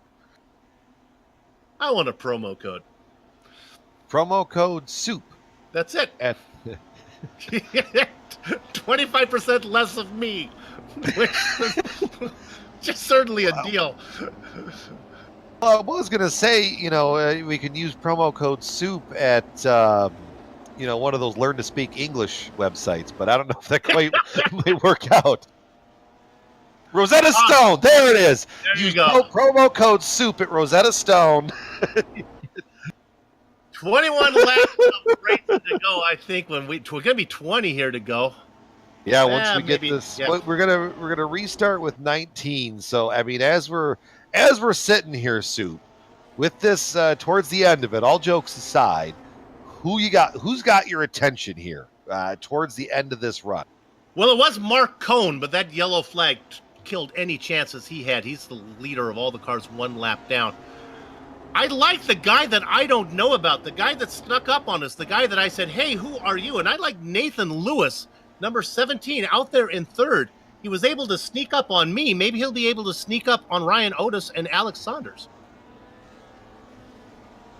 Could be interesting. Now, my heart, if I was voting with my heart, it would go to George Anzaldo, the series organizer, because you always got to hope the series organizers get to win. Yeah, pull a little bit of hometown favorite there. Would be the hometown favorite, really, because I mean it's George's sandbox, and we all just play with it. That's very true. And boy, what a great job he does. GSRC has a lot of great series that we cover here that are well organized, and Brian, you're part of two of them. This Lionheart series, and of course the majors is something else as well, run by Mike Willett. Yeah, it's there's a lot of series on track, a lot of things going on here in the GSRC universe, and it's really neat to see a lot of the bleed over. Yep. Guys that were in the major series are now over here, like Richie Hearn. He got his start on the major series, and then he's on GSRC, and then now he'll be running the Lotus 79 here, starting out at the next race. So it's just a big happy universe here, and I tell you what, here we go again, Soup. All right, we're going to come around. We will have 19 to go when they cross the line. Let's hope we finish under green. Give me the funk. Gotta have that funk. It's Ryan Otis leading them down into the first corner. And he begins to pull away. Saunders, Nathan Lewis behind him. Ken Hacker, who's had a great run in fourth, running on your top five. Series organizer George Anzaldo.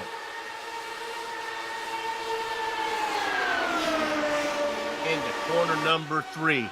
Saunders, Lewis. Otis got that big run. He got that big jump, and here comes Saunders side by side at the line. You got Nathan Lewis poking his nose up there, trying to sniff out that top lane with the 20 degrees of banking that I was talking about in the pre-race. You get a little bit more cushion up there. Ryan took a weaving racing line, trying to slow down Saunders if he could. He lost the lead on the front straight. He gets it back on the back straight. On the top side, that's Nathan Lewis. Who's going to lead this time across the line? It looks like it's going to be the car that was out of turn 4 first. That was Otis. Otis took the very bottom of the track away from Saunders, forcing him up to the high side. So now you're going to see that 13 machine really get to work on the top side. Those 3 cars very close up in front. George Anzaldo with about 3 car lengths back to 4th position. keep an eye on this is who is leading at the line. And once again, it was the car who had the inside line. That was Otis had the advantage. Keep paying attention to that, Gak. That inside line is getting down to crunch time where you might not see Otis come up off that bottom at all. And now you're looking basically back from the roll bar of Saunders looking down at Otis going, how can I get down there? How can I get that maneuver away? But then all the meanwhile, Nathan Lewis, George Anzaldo, Ken Hacker, and Fidian Ducana. He's sniffing around up in the back half of the top 5. Ryan Otis Garden the inside, Alexander Garden the outside like a park ranger. There is nowhere for Nathan Lewis to put his car unless he wants to make it 3 wide. George Anzaldo in the similar situation, but all this fun that these guys are having up front, let's Fidian Ducana into the mix and bring it in as well, Ken Hacker. Yeah, I mean, all these guys sniffing around up here, all these battles, it's just making this pack. It started out at 3 cars, then it got to 4, and now it's at 6. And if you just got to start looking back, that's the back half of the top 10 is starting to get a run forward. Oh boy, I'm telling you, one of these guys is going to try to make it 3 wide, whether they're trying to put the toothpaste in the jar or go around the top side. And I believe here it is, Anzaldo's going to do it. He's going high. Will he have the momentum? They go 3 wide into corner number 1. It's time to go racing with 13 laps to go. Anzaldo loses some steam up there, but it's a good run out of 2. Again, he has a lot of momentum. There's room down the middle, George, if you want it. I'll take it. George Anzaldo. George Anzaldo, we might as well call him the postman because he just licked the stamp and sent it down the middle. Anzaldo to the outside. Oh, and here comes Saunders. Saunders said, hey, you know what? That worked out. I'm going to try it my way. Saunders does it as well. Taking notes as Nathan Lewis says, okay, I see how it's done. Saunders out in front. They're coming from both sides for you. Oh, and there goes Otis sneaking a line to the bottom, keeping that white line very close to the left side of that machine. Saunders on top, Otis on bottom, and here comes Anzaldo back up on top as well. And Lewis has nowhere to go. He's kind of stuck in the middle. They race in diamond formation through 1 and 2 down the back straight. You got Fidian Ducana as well, sniffing around in the back half of the top 5. 11 to go. Oh my goodness. That's Otis who keeps it defending that inside line. Stuck his nose in there. Saunders able to fight him off. He's going to get the inside line. Saunders leads that lap. Again, Lewis cannot find anywhere to put his automobile. And there's more coming, like Brian said. Paul Jenkins in 7th. Fidian Ducana. Ken Hacker. 3 wide up front. They come around as they're looking to go 4 wide this time. They're thinking about it. They are 4 wide. I wouldn't try going 4 wide down the front stretch there at Homestead. Goodness, but they all thought about it, but they made it out the other side. Lewis finally has a bit of a room. Boy, he's pinned in there, though. Anzaldo play a chess saying there is no room on the top side for you, Nathan. Nathan stuck down there looking for somewhere to go up in front. This time around, it's going to be Saunders leading with Otis underneath.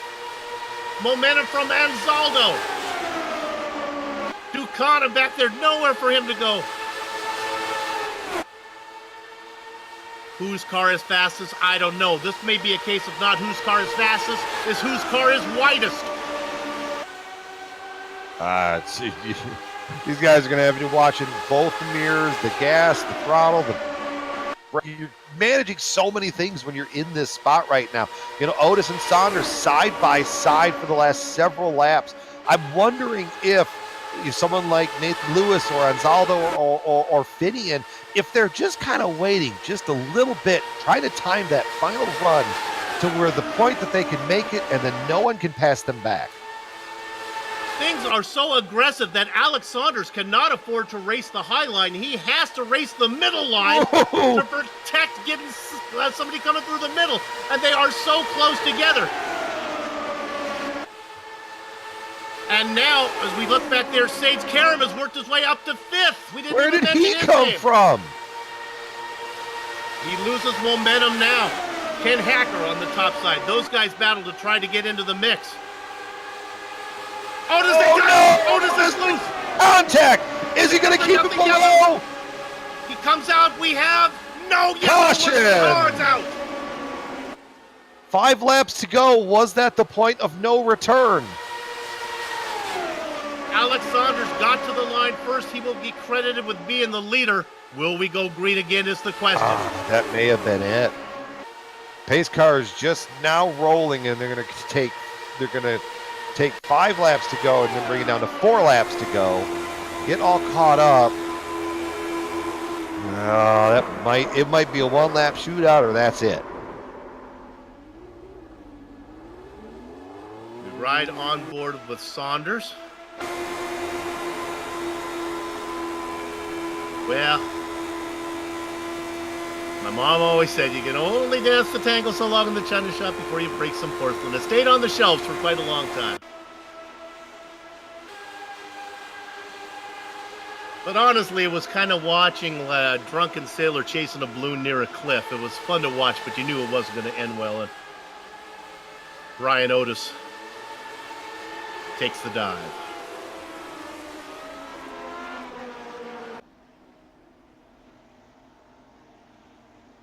Oh, man. They're going to have to get pretty much 2 to go this time. Well, our pace car driver is the beautiful Medina Mendez out of Long Beach, California, so she's doing her best to get it done. She's not very good at getting the car down pit lane, but she is good at getting them loaded up out there. They're all behind her now. They come across. This will be... Do the lights have to come off right here? This would... It would have to come off next time by. They'd have to be 2 to go right now. Well, they're behind her. We're going to get this in. No. Saunders leading it. Lewis in second. Anzaldo third. Hacker fourth. And Sage Karam in fifth.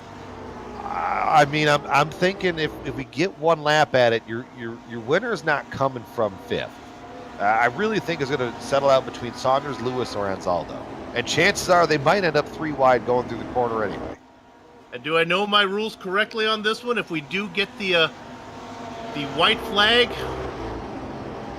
we don't have to worry about a yellow, right? It'll Once finish the under leader green. takes Okay. the white flag, that's it. Woohoo! Well, Nobody hit it. all the eyes of the two-dimensional fans right now are on the pace car, right on the top of the pace car, hoping that those lights go off as they cross the start-finish line. What kind of pace car is that, Brian? The Ford Mustang. Lights are on. That is it. Oh, that's too bad, as you can hear the two-dimensional sigh from all the crowd who was hoping to see a shootout. Assuming that Alex Saunders doesn't have an internet connection problem or run out of fuel, he's looking to win the opening round here, season number 3 of the Lionheart Retro Series.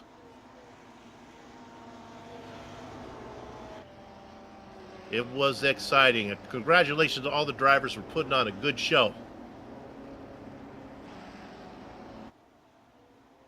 It was an exciting one, that's for sure, here tonight.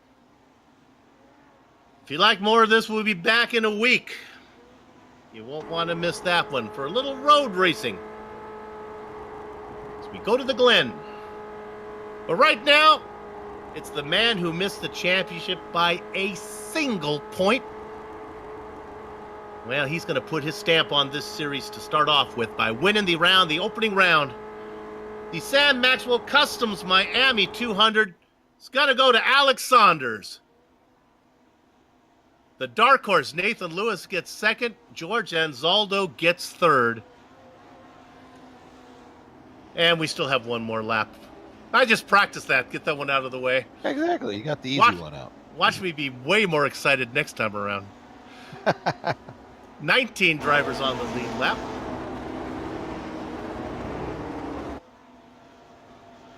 Is there anything else I need to talk about? Then we talked about all of our sponsors.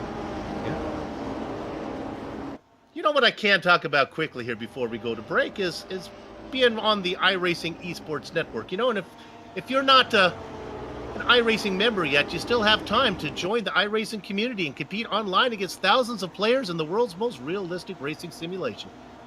The best of the best in the iRacing World Championship, as well as many top private leagues like the one you're watching right now, are showcased right here on the iRacing Esports Network. GSRC is proud to be part of the IESN stable of broadcasters. And now, after the dress rehearsal, we'll try it one more time because someone may be recording this and they want to save it for posterity, so I'll get it right. Coming out of corner number 4 behind Medina Mendez and the pace car, the winner of the opening round of the Lionheart IndyCar Series, the Sam Maxwell Customs Miami 200, goes to Alex Saunders. And as Alex takes his victory lap, GSRC is going to take a victory pit stop. We'll be back to run down the entire finishing order, talk to some of the drivers before we put a lock on the gate. Back in a few.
Welcome back to the Sam Maxwell Customs Miami 200 and the Plasma Tracks Victory Lane post-race show.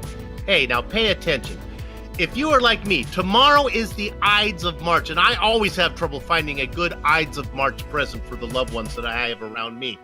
I've got the place for you to go. You want to go to plasma-tracks.com. Not only they produce original racetrack wall art, motorsports trophies, home decor, and motorsports fabrications are also available. Now, if you order now, you're not going to get it by tomorrow, but you can show them a picture of what it looks like, because I'm telling you, the only way to fully appreciate what it's like is to go there and take a look. But I'm warning you, if you do, next thing you know, you'll be trying to explain to your spouse why you need a Plasma Tracks wall art hanging in your home. See it all at plasma-tracks.com. Use promo code LRS2019 to get 25% off your order. Now here is 100% of the finishing order here for the race you just saw, the Sam Maxwell's Customs to Miami 200. Alexander, boy, he would have had to really fight for it if not for the yellow flag came out. He gets the win. Nathan Lewis tries. He might snuck up there and get second. George Anzaldo, Ken Hacker, and Sage Karam round out your top 5. The back half of your top 10, Finian DeCuna, Paul Jenkins. Boy, a quiet run from him inside the top 10 for most of the race. Joe Hazard, Chris Lanini, 14th to 10th for Dustin Wardlow. He rounds out your top 10. Brian? In 11th, James Paulson. Ryan Otis, after that long spin off of turn 4, settles into the 12th spot. Darren Ganji in 13th, Eric Block 14th, with 15th going to Travis Jägerliner. Mitchell Muller in 16th, with Tyson Landis in 17th. 18th went to Cody Eldred.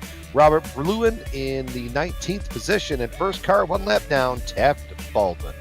Hidden blackjack was Mark Cohn. He try as he might, just didn't work out for him. The yellow flags didn't fall right. Justin Kirby was next to him. Eric Mickey in the 23rd position. 24th to JP Winchetti. And then in the quarter century mark, George Sandman. 26th goes to Dylan McKenna ahead of David Altman and Mike Whitney. 29th and 30th, Ryan Corns and David Clymer. Chad Dalton, 31st, 32nd to Scott Holmes. Dean Mardi Gras Mall, unfortunately, after a very rough night down there on Bourbon Street in 33rd, 34th to Frank Bieser. Our own Stefan Schlacker there at 35th, 36th to Adam Young and Joshua Gaiman. Unfortunately, dead last, 37th after early contact with the wall. All right, let's go ahead and talk to our race winner, and I can do that right now. It's Alex Saunders. Alex? Wow, you really had to work for it. Yeah, that was something, man. The dynamic sky that iRacing put in really changes this race. It was amazing how different it was from the start to the end. Well, let's talk about the end there. You had Ryan Otis hugging that bottom line. You were kind of forced to almost race the middle line as people would sneak in between you if you left too much space between you and the guy down low. Yeah, it got really hectic there, and I mean, I just want to say, like, I hate it for Ryan that we came together at the end there, because we had a real good run going, and you know, it kind of you do the entire race and have something at the end, and it kills your finish. But I once I got stuck in the middle, I wasn't really sure how that was gonna work at all, and I was able to get back up front with it, and then I didn't really have a chance to do anything else because it was, we were running 3 wide most of the time around. It almost turned into, like Indy from last year. Okay, you missed the championship by 1 point. Thanks for the reminder, Sue. Jeez. Blocker dedicates himself to the IndyCar series, but I don't think your road got any easier because there's a lot of new names in here that look really tough. What do you think? Yeah, there's a really stacked field. Looking at what some of these guys have done outside of iRacing or outside of Lionheart. I mean, some real high I ratings. A lot of guys that are going to really put a challenge on road and oval. It sucks that Adam's not around to try and compete with him again because we had such a good battle last year. But certainly not going to be any easier. Man, I'm hoping I can make enough of these races to fight for it. You got 2 drop races out of the 18, so let's hope you don't have to burn more than 2. Good luck to you the rest of the way. You can't do any better than start with a win. Yeah, thanks, guys. Alex Saunders, your race winner, and I can say confidently your points leader as well. Brian? Yeah, and George Anzaldo finished up there in the 3rd spot. George, man, you were getting up in there at the end of that thing. Yeah, felt good, man. This is my first podium in the Retro Series. Man, it felt like a win. I mean, I definitely, I felt really racy tonight. I had a few opportunities, went side by side there with Alex, felt a taste of the lead for a little bit, but, I had to kind of settle in there. And for a while, we were kind of watching the fuel. And after that final caution came out, it was hammer down. But, I just didn't have enough to get up there. But what a race. Yeah, that was awesome. Stoked. That's got to be the promoter side of you as the league owner. That's got to put a smile on your face watching. I mean, the front pack, 3x3 and all these different battles. I mean, how do you got to balance that out, from your end of things? For promoter versus racer, like where do you kind of find yourself in some of those battles? Well, when it's race night, I definitely, put the virtual helmet on and, the driver part of me takes over, and I have a great team behind me who's handling race control and taking care of those things for for us so that we can enjoy ourselves here on track. So yeah, come race night, it's all about the racing. I'm very lucky in that regard that we have a great team. Yeah, I mean, you're sitting there, you got the sharp new colors and the sharp new scheme, and a great way to start it out on the season there in third. And so you can back that right up next week at Watkins Glen, right? You'll be right up there with Saunders and Otis and all those guys. Okay, now we're talking some kind of pipe dream here. Yeah, I mean, I'll be the first to admit I feel that I'm very consistent on the road, but I certainly don't have the raw speed that these guys do. But we'll definitely be working at it hard.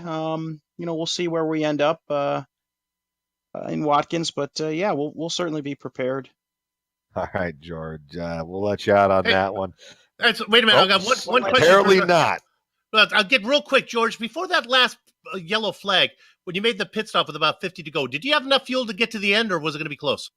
No, I think it was going to be close. We showed ourselves with the window being somewhere between 87 and 92, and at that point, Ryan and I, we just kind of settled in. We felt that if things continued, if it stayed green, that maybe Alex would have had an issue and probably ran out. And at that point, we believe he was slowing down somewhat, and that's why you saw the pack catch us. Got it. And once the yellow and then the second one, we were good to go. Okay. Real quick, definitely, just if I can, just definitely like to thank our sponsors, especially Butt Kicker as a new title sponsor, and Sam Maxwell coming in late right before the season starts. So we're very happy to have them. Sim Experience, minus 273 Plasma Tracks, and the whole gang of sponsors that have jumped on board for Lionheart in 2019. So just a big shout out to them and all the viewers that are tuning in. And it's been rumored the roster of the Retro Series is quite strong, so watch out. We may have a good show in comparison to the IndyCar, but I think as a whole, this league is going to put on a great show for 2019. So thanks again, guys. I don't think there's any shortage of talent in either one of those series. Good job, George. Look forward to watching him. He picks up the third place here today. He's got to be happy with that one. We're going to wrap up here with one more driver. We're going to talk to the watchman, Mark Cohn, who I thought had a chance to seal this one. Mark, you got a copy? Loud and clear.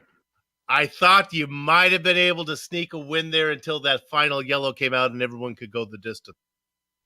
Man, I probably should have pit with everyone, but I just had to try. But it just felt so good to get that number 39 out in front for a bit there. I was hoping I could be competitive, but I think this is the absolute best race on an oval I've run in Lionheart Retro, and that really meant a lot. Yeah, it's got to be a little discouraging. You were racing with the big guys the whole race. You end up finishing a lap down in 21st, but you had a chance to steal one. I think it would have been tight on fuel for those guys if not for that. Yeah, no, I mean, once I stayed out, I figured I could chance it, hope and pray it doesn't go to caution, which obviously it did, or I could go to the back, not lose that lap, possibly gain some positions, but I wouldn't have had a chance. So I figured go big or go home. It was fun to watch. Good luck to you the rest of the way. Thank you so much. Really looking forward to it. And thanks to all of you at GSRC for putting on an amazing broadcast. The watchman, Mark Cohn, finished off the lead lap, but nevertheless was in the hunt. And that's going to do it for us, except for the thank yous. And I want to start by thanking our sponsors. Main one is the Butt Kicker. Their products add instant immersion to any game. Unlike a subwoofer that moves air and loses accuracy and force, Butt Kicker products move actual mass, producing a haptic immersion that's powerful and accurate. Butt Kicker products add that instant driver-to-car connection, bringing more realism and immersion to your session. See all the family of Butt Kicker products at thebuttkicker.com. Another promo code for you guys, Lion25, to get 25% off your order. And I got one more of these to read. Sim Experience, the makers of the AccuForce Pro V2 Complete, the premier professional racing simulation steering system. The key to the AccuForce Pro's incredible realism is the groundbreaking direct drive motor control system, providing a driving experience that, when combined with today's best racing simulations, is as close as you can get to driving the real thing. For more information on the entire Sim Experience ecosystem, including the SimVive software, the 3DOF Stage Series Motion, and GS-5 G4 Seat, visit simexperience.com. Brian. And of course, to contact any of the other sponsors that you see on the screen right now, right now, dead serious, right now, go to LionheartRacingSeries.com, click on the link for the 2019 sponsors, read or scroll to the bottom where you can kind of click on the company logo and kind of sort around there. A lot of them have promo codes. Everything's out there, and everything is really good products. So if you're ever on the fence about anything that we've got some really, really great partners here in the Lionheart IndyCar Series. Honestly, if the commentator screws up the plug during the race, you can just go there and probably get more information than you're going to hear from one of us. On the screen now are just some of the company's equipment or software that made this broadcast possible. The iconic original music that lets your ears alert your eyes. Hey, you're watching a GSRC production. Comes courtesy of Eric Eckelman and Jude Laurent. See the screen to how to contact each of them. But hey, guess what? The Lionheart IndyCar Series, we return next week, Thursday, March 21st, for the Sim Experience Grand Prix at the Glen. Going to be a great show with Jason Galvin and I back in the booth. Global SimRacing Channel and IESN will be there to bring you all the action. The next broadcast that you're going to see on the IESN is the West End Mazda Australian Online Supercar. Oh, you're kidding me. I'm reading it right here. Online Supercar Championship from Iran Park. SimSpeed's coverage begins at Friday, March 15th at a crisp 6:45 a.m. Eastern. That's the marketing guys have to get together. That's the very popular WEMAOSC. If you want to do that one, that helps you out, or the WeMosque, I guess, if you want to do that. Sliding across your screen now are just some of the upcoming broadcasts, so check those out and mark them down on your calendar. If you'd like more information about GSRC, including a complete list of future broadcasts, you can find it at globalsimracingchannel.com. We're also on Twitter at GSR Channel and Facebook at Global Sim Racing Channel. And while you're here, if you haven't done so yet, go over to our YouTube page, which you're not at, and subscribe to our YouTube channel. Finally, on behalf of the men whose voices you just heard, that would be Brian Yosick, and it would be Amjad Yaman as our director, and of course was Chris Phoebe was our pit reporter. Dougie Beard does the cameras. I'd like to thank all of you for watching as Alex Saunders gets the win here in the Sam Maxwell Customs Miami 200. With that said, we're off to have fun storming the castle. So until next time, race clean, race hard, and we'll see you on the track.